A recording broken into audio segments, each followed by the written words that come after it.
Welcome back. It's Friday. I'm Red. We're out of coffee, the intern quit, and I'm pretty sure the landlord is waiting outside with a crowbar. Let's get this over with. Larry, you're up. Red. Calling Larry a comedian is like calling a puddle the Pacific Ocean.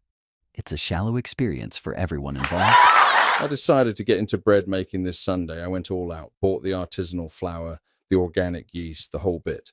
I spent 6 hours kneading this dough, letting it rise, talking to it. I really put my heart and soul into this loaf. I finally put it in the oven, and when the timer went off, I pulled out the most beautiful golden brown loaf of bread you've ever seen. I was so proud. I brought it over to my neighbor to show it off, and I said, "Look at this. It's my first ever homemade loaf." He took one look at it, sighed, and said, Leavening experience. I wish you'd rise to the occasion and tell a joke that doesn't make me want to toast myself. A guy is driving through the countryside when he sees a sign for a farm. He pulls over and sees the farmer standing next to a pig with a wooden leg. He's amazed. He says, "Excuse me, but what happened to that pig's leg?" The farmer says, "Son, that's a special pig.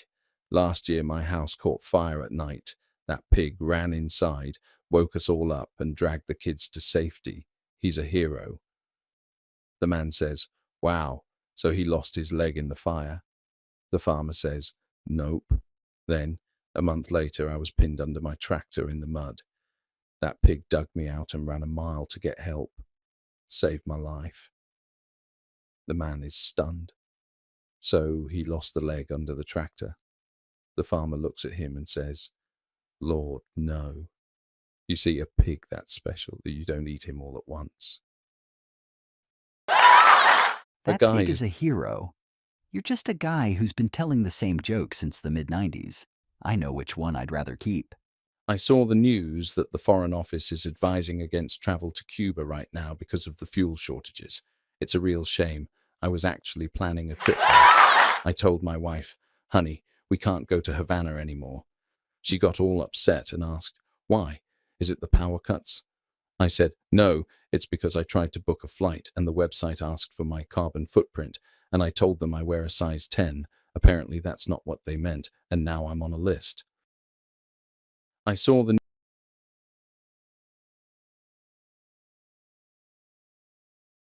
I bought one of those new 2026 ultra smartwatches that tracks your emotional wellness. This morning, I was sitting on the sofa, minding my own business, when the watch started vibrating like crazy. A message popped up saying, "Warning, high levels of sarcasm detected in your immediate vicinity."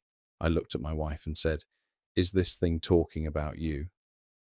She didn't even look up from her book and said, "Oh, definitely, because a tiny computer on your wrist is clearly the most reliable judge of character in this house." The watch immediately beeped again and said, "Calibrating. Sarcasm levels now exceeding 100%. Please evacuate the room for your own safety."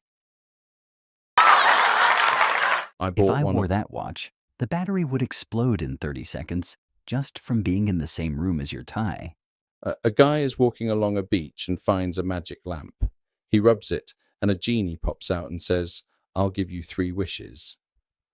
For his first wish, the guy says, "I want to be rich." Poof.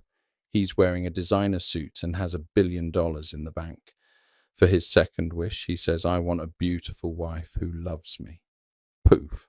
A stunning woman appears and tells him he's her soulmate. Then for his third wish, the guy pauses. He thinks for a long time. Finally, he says, "I want a giant orange for a head." The genie is confused. "Are you sure? You have money and love. You want a giant orange for a head?" The guy says, "Yes, do it." Poof.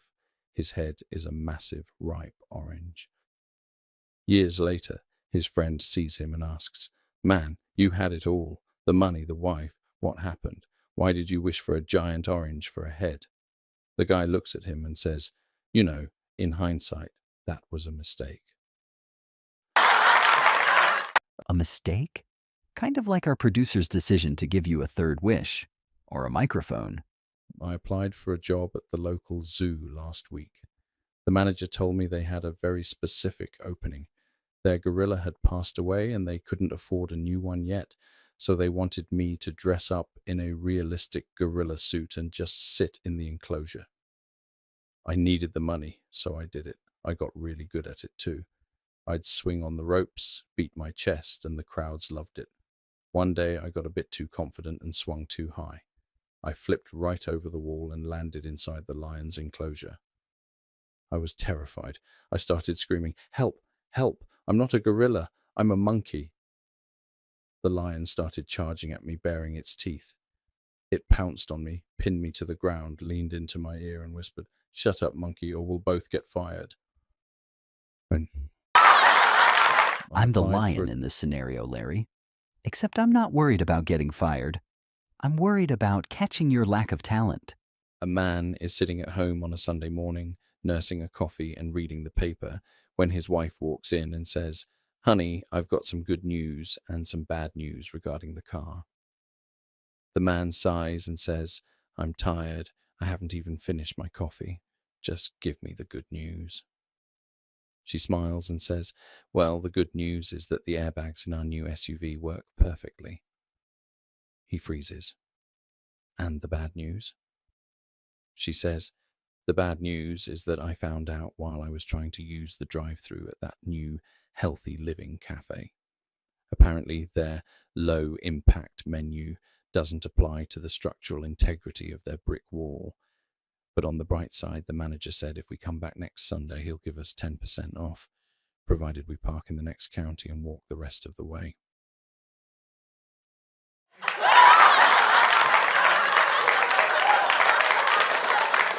10% off?